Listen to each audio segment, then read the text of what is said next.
Yeah. James C, I got you. You Matter About Sports presents the Offseason NFL edition. Let's ride. What you know about it? The fans screaming, shouting on Twitter, blasting the news about the team's action in the offseason. And yo, there's no reason to be stressing or guessing about what's going on. Now here's a tip, Holmes. Wine May, yes, got you, Holmes. Click the link, bro, and James C will take you home. Wine May, yes, presents the offseason. You're listening to the Offseason presented by You Matter About Sports. I'm your host, James C, and welcome back to the show. Guess who's in the studio with me today? That's right. Ty Mack back in the studio with me. What's up, boy? How you feeling? Hey, I'm feeling pretty good, man. Can't complain. You know, life is good. Everything is good. And I'm just glad to be doing this thing with you again. Feels like YMAS all over again. And for those that don't know, I'm pretty sure you've gone over it with them. You know, we'll be back this fall with our, fourth season of YMAS podcast. So 4 seasons. I'm looking forward to that. For those that listen to Dropping Dimes and Rhymes, will return this Thursday.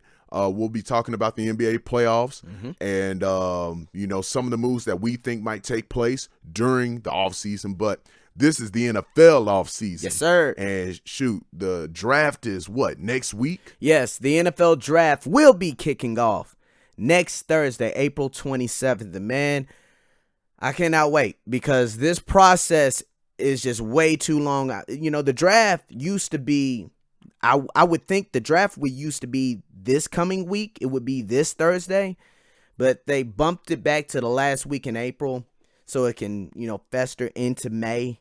I don't like it because all it does is just create more scenarios, creates more stories, and it just gets out of hand. I mean, like the deal with Cleveland choosing Mitch Trubisky or Deshaun Watson over Myles Garrett with the number 1 overall pick. It's just ridiculous. You know, people are just trying to create stories because, I mean, it's a dead period. Pro days are over with.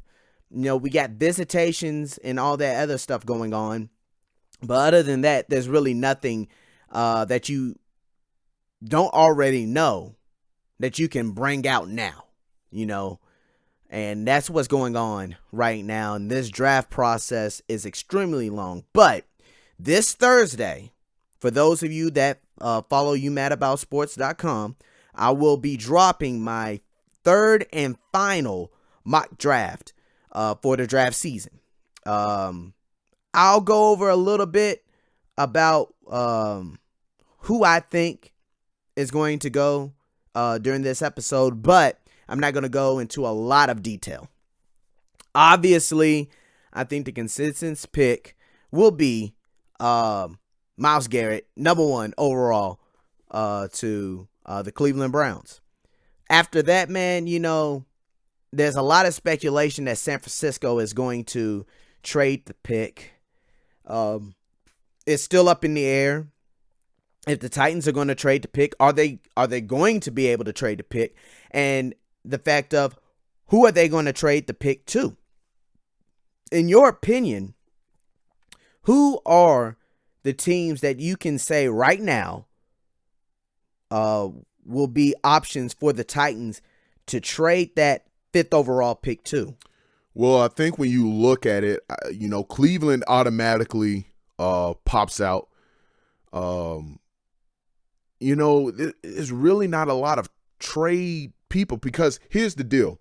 If John Robinson trades the 5th overall pick, he's expecting to get a second. So you look at the teams between 5 and 12. None of those teams are going to trade their 1st overall pick their 1st round pick and give up a 2nd round pick in return for the 5th. They might. You know, John Robinson can, you know, do a lot of things. He can manipulate a lot of trades, but I think it's very difficult to say that other than Cleveland, a team like Buffalo or the Jets or LA Chargers, you know, I think it's very difficult to sit here and say right now that those teams are going to be willing to move up just a few spots and give away a second-round pick. Now, if you can take that pick, swap with a few teams, and get some later-round picks like some thirds and some fourths, you can make bank off of that. I think that's more doable. But I think John Robinson, his goal is to get back in the second round somewhere. And the only team I can see him completing a deal with either before or during the draft is Cleveland. Now, you look at Cleveland, you're trading from 5 to 12. So you're looking at players that you're going to miss out on by the time you're on the clock. You're talking about Mike Williams, Jamal Adams, most likely Marshawn Lattimore. You're talking about guys that can immediately come in and help your team. Malik Hooker, players like that. Those players are going to be off the board by the time you come on the clock. So is it very important to get that second round pick, or can you survive with your first two picks? Because you're getting two top 20 players in the first round. Can you survive not picking until pick 83 in the third round with those two first rounders that you're getting? Because, the Titans are sitting in a really good spot. Right now, as far as their team is concerned, they had a solid free agency. They went and they made some moves. But you're looking at the team and what are their biggest needs? They just released Jason McCourty. Cornerback is obviously the biggest need on this team. But Marshawn Lattimore, people are really concerned about his hamstrings. So are you sold at selecting him at number 5? Probably not. If I'm John Robinson, I'm not sold with Marshawn Lattimore at 5 because I feel like he's going to get in here into camp. He's going to tweak a hamstring. And then here we are in training camp. We're up here babysitting and nursing a hamstring injury, and he's just going to continue to have that. And we just got rid of Jason McCourty, who had the exact same problem in his injury history. He kept on having some sort of hamstring injury or knee injury or something that was preventing him from playing multiple games throughout the season. So I think, in my opinion, Marshawn Lattimore is off the book at pick number 5. So who do you think is available at 5 that obviously, if you're sitting there, these players are going to be impact players from day one? You're talking about Mike Williams, Malik Hooker, Jamal Adams, probably Jonathan Allen, O.J. Howard, Corey Davis, John Ross. These are guys that will be there at 5 that you can say, you know what, maybe we need to go that route. But if you look at the picks at 5, is a John Ross a top 5 pick? I don't think so. Is Corey Davis a top 5 pick? I would think so, but you're talking about a guy that's coming back from ankle surgery. Is Mike Williams a top 5 pick? Possibly. Jamal, Malik, yes. So it depends on what John Robinson wants to do. If you make the trade from 5 to 12 with a team like Cleveland, if you make a trade like that, remember what you're about to give up. You're about to give up players like Lattimore, Adams, Hooker, Williams, those types of players. Not saying that there aren't quality players in the draft at 12. There are plenty of quality players. It's just you're going to miss out on these targets that you've brought in for visits and workouts and private workouts and all the other kind of stuff. You've brought those folks in. So, you're going to miss out on those players.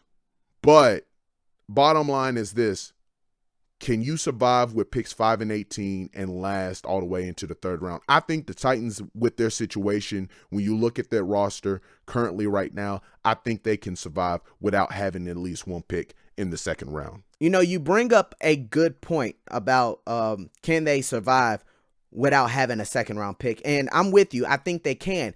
I will, let me play devil's advocate. Okay. So I'm sitting here at 5. I select, Mike Williams. Okay. I'm sitting here at 18 and I select, O.J. Howard or Tre'Davious White. Okay. I fill my quota on a wide receiver. I filled my quota on a tight end or cornerback, depending on where I go. Okay. Now, I don't pick until pick 83. So let's say for instance, let's go with OJ Howard. Okay, let's do that so my argument is valid. Let's go with OJ Howard with pick 18.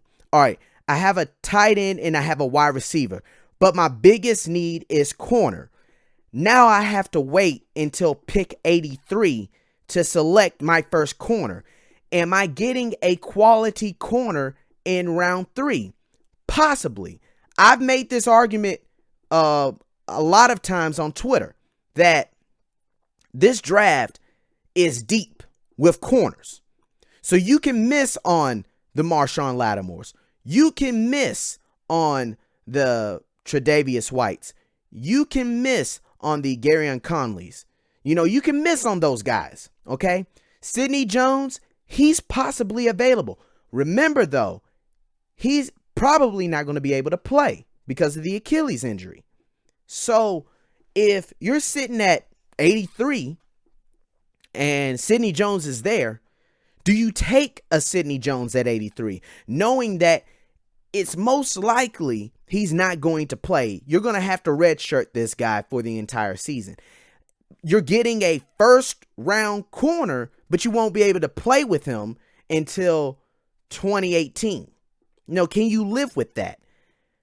With the Titans situation right now, I think it's safe to say they need to make sure that they get a playmaker at corner in the first round. If you're not going to be able to trade your pick in the first round, if you're not going to be able to trade pick number 5 or pick number 18, there's rumors that they're willing to trade both picks, and I think that is smart on John Robinson's part if he can get that accomplished.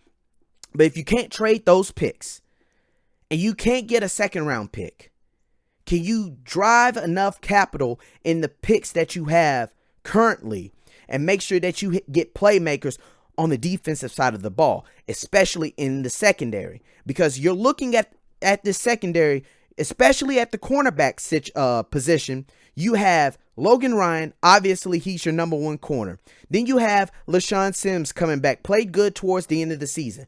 We don't know too much about him because he didn't play a full season. Then you have Bryce McCain, veteran, really a nickelback, was a solid number 2 in spurts, gets smoked a lot, though, when you watch him on film.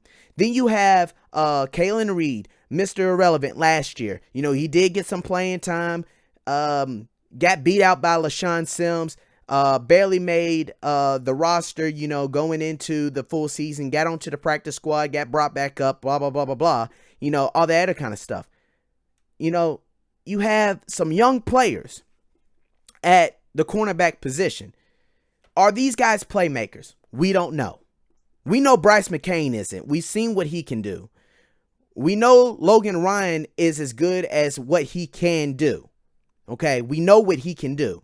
But he's not a true number 1. Look at his contract. That's not a true number 1 contract. Okay? Is LaShawn Sims going to be a number 1? We don't know. Is Kalen Reed going to be a number 1? We don't know. So the Titans, in my opinion, if you're not going to be able to trade 5 or 18 and get that second round pick, you have to make sure that you draft a playmaking corner in the first round. Now, is that Marshawn Lattimore? I would think so. But again, you brought up the hamstring injury. The hamstrings are very important. And he's had a history with that. If it wasn't for the hamstrings, this guy is probably in the top 3. Let's face it.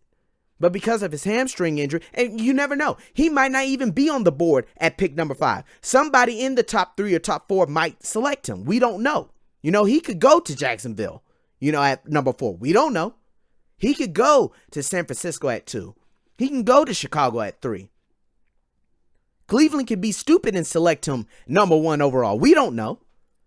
Fact of the matter is, Marshawn Lattimore will possibly be available at number 5. Do you select him? Because you need a playmaking corner. Can you trust his medicals? Does he check out? If he checks out, you're sitting at 5, and you can't trade out of it. I think he's the consensus pick right there. In my opinion, I don't know. We don't know what John Robinson has up his sleeves. What we do know is this man is going to make the best decision for this football team. He's listening to his scouts, he's listening to his coaches, and he is going to make the best decision for this team. We saw it last year in his very first draft. Look at the players that he selected last year that had an immediate impact on this team. Jack Conklin was a rookie All-Pro. Tajay Sharp was a really good wide receiver for us early in the season, kind of drifted off towards the end. Okay, Derrick Henry came in and played in spurts and really played well when given his opportunity. Austin Johnson played well towards the end of the season once he finally got his opportunity. Kevin Dodd, when healthy, played really well for this team. LaShawn Sims came in, played really well once given the opportunity towards the end of the season. I know I'm missing more players in that draft, but you look at the players that he drafted last year, all those players come to mind at the top of the dome. Those are players that made an immediate impact. And you're talking about at least 5 to 6 players that he drafted last year that made a huge impact. With the draft that they have, I want to say they have 8 or 9 picks in this draft. That means you hope at least about 5 of those picks are going to be impact players. John Robinson, if he doesn't trade 5 or 18 and get some more draft picks within this draft, he's going to make the moves necessary to make this team better and get them over the hump into the playoffs. It's just a matter of who is he going to be, or who is he going to bring in, and the better question is, who is he going to be able to bring in? And I think that's a lot of the question for Titans fans who sit here and are wondering, what is John Robinson going to do come draft day? Because at this point, last year, we knew, okay, we're picking at pick number 15. We have all these draft picks, and most likely we're probably going to trade back up into the top 10. We did that. We drafted Jack Conklin. Look what happened. Made our offensive line great, and we ended up going 97. Beautiful. Got some picks later on in the draft and for this year's draft, and look what it's done. All right. We're sitting at number 5 with LA's pick. All right. And we're talking about trading this pick. So whoever John Robinson is able to trade the pick with, he's going to get a good deal with. If he's not going to be able to trade the pick, he's going to make the right decision. Bottom line. So we just have to be patient and wait to see what John Robinson is going to do with that number 5 overall pick. Bottom line is this. John Robinson is, a real GM. He's not Rustin Webster out here selecting players with a lot of hype. You look at picks like Justin Hunter, because he had the height and he had the speed. Mm-hmm. We automatically assumed that Justin Hunter was going to be this stud wide receiver, and he ended up being a total bust. Picks like that. I'm just using him as an example. John Robinson is going to make the necessary moves to help this team get over the hump. That's just bottom line. Yeah, you have to trust him. You have to trust him. And I, for one, trust John Robinson. And I look forward to what we end up getting. Now, before we go, quickly, name me your top 5 favorite players in this draft. All right, go. So I got to go with my boy Mike Will. Made it from Clemson, man. That's my dude right now. Yeah, that's my dude. I really like his game. I really like his style of play. That's my number 1 guy. Then I got to go with my boy Jamal Adams from LSU. This guy is a proven leader on and off the field. Every person you ask about Jamal Adams, he is you hear the same thing. He's just a leader. Then I got to go with my boy Corey Davis from Western Michigan, who I believe is probably the number 1 wide receiver in this draft. Then I got to go with Malik Hooker from Ohio State. This is the next Ed Reed. He is a baller. Yes, he can do it all. If he had more experience, he'd probably be the number 1 pick in this draft, to be honest with you. Really? And then I got to go with my boy from Alabama, big old Jonathan Allen. Whoa, okay. Let me hit this guy. To me, when I watched him on film, I thought of Reggie White. This guy is big. He's strong, can move real quick, has that club. He's really good with his hands. So those are all my guys, man. Mike Williams, Jamal Adams, Corey Davis, Malik Hooker, and Jonathan Allen right there. Cool. Who are your favorite players? Shoot, my favorite players in this draft right now, Jamal Adams is my number 1 guy. Like you say, he's a leader. He's a tone setter on the field. He's a great locker room guy. That's my guy right now, Jamal Adams. Then you know, I hate to say this, and people are going to get on to me because of how I've been reacting, but I got to go with Mike Will, man. You know, the more film I watch on this guy, Mike Williams, man, he's a big body wide receiver who can catch the ball at its highest point. And then I got to go Corey Davis, who still is my favorite wide receiver, but Mike Williams is just, you know, pulling me in. So Jamal Adams, Mike Williams, Corey Davis. Then I'll probably go Malik Hooker. You know, he is the next Ed Reed. And then I'm going to throw Tre'Davious White in there. This is probably, other than I forgot Marshawn Lattimore. Excuse me. Marshawn Lattimore, he's in there. But Tre'Davious White, other than Marshawn Lattimore, is my favorite cornerback in this draft. Just because I think he's probably going to be the best corner in this draft, just because he's coming from LSU. Hey, DBU. You know, that's DBU right there. But when I watched him on film, I really liked what I saw, and I saw him progress year in and year out. So, what did I say? Jamal Adams, Mike Will, Corey Davis, Malik Hooker, and then Marshawn Lattimore and Tre'Davious White. I had to throw Marshawn Lattimore in there. So, yeah, man, those are my guys right now. So you said your podcast, Dropping Dimes and Rhymes, will premiere on, or excuse me, you will drop one on Thursday, correct? Yeah, Thursday we'll be dropping a new podcast on Thursday, talking about the NBA playoffs and some moves in the offseason. All right, that's the end of the show. Hey, you want to break this thing off the way we do it? Hey, for sure. All right, I'm James C. And I'm Todd Matt. And we out of here. Holla at you, boys. See ya.